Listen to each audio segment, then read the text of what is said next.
It looks ordinary today, but for thousands of years, salt preserved food, financed governments, supplied armies, and challenged empires. Before refrigerators, freezers, and modern transportation, fresh food spoiled quickly and hunger could arrive long before the next harvest. People discovered that salt could draw moisture from food, slow spoilage, and keep valuable supplies edible for much longer.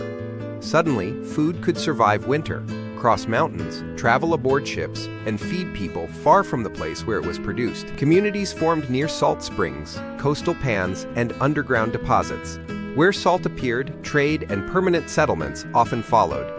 In ancient Hallstatt, miners entered mountains to recover rock salt, a resource valuable enough to support an organized and prosperous society. Extracting salt demanded labor, timber, fuel, transportation, and protection.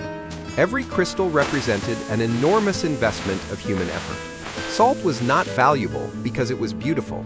It was valuable because almost everyone needed it and not everyone could produce it. Kings and governments quickly understood the opportunity.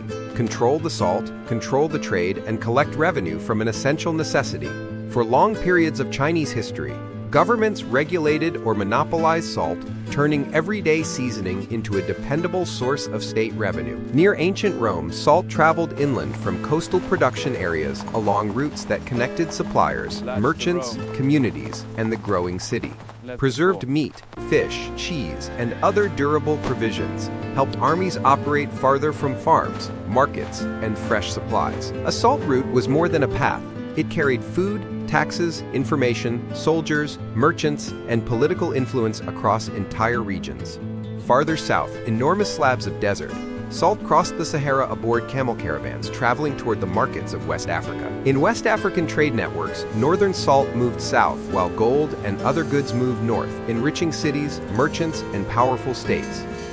Salt transformed fish from a highly perishable catch into durable food that could be stored, transported, sold, and eaten months later. Salt helped produce cheeses, cured meats, pickled vegetables, preserved fish, fermented sauces, and flavors that became part of cultural identity.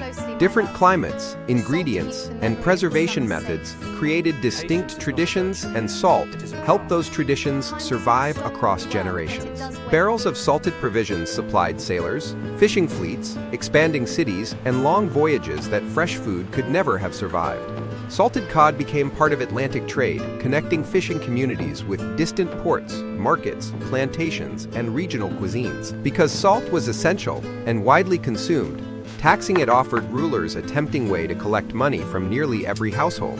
In France, unequal salt taxes and restrictions became symbols of a system that treated regions and social classes very differently. Where governments created expensive monopolies, smugglers appeared, and ordinary seasoning became evidence of resistance against political authority.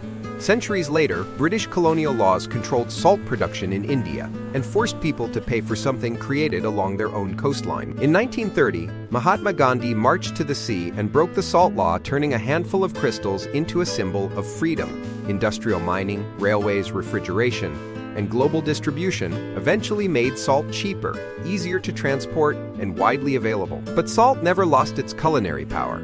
It still controls seasoning, preservation, texture, fermentation, moisture, and the way flavors reach us. From bread and cheese to soy sauce, charcuterie, pickles, and salt cod, entire food traditions still carry its history. Salt helped communities survive, governments collect wealth, merchants cross continents, armies travel, and ordinary people challenge powerful rulers. The next time you season food, remember you are holding thousands of years of history. Subscribe for more stories about the food that changed our world.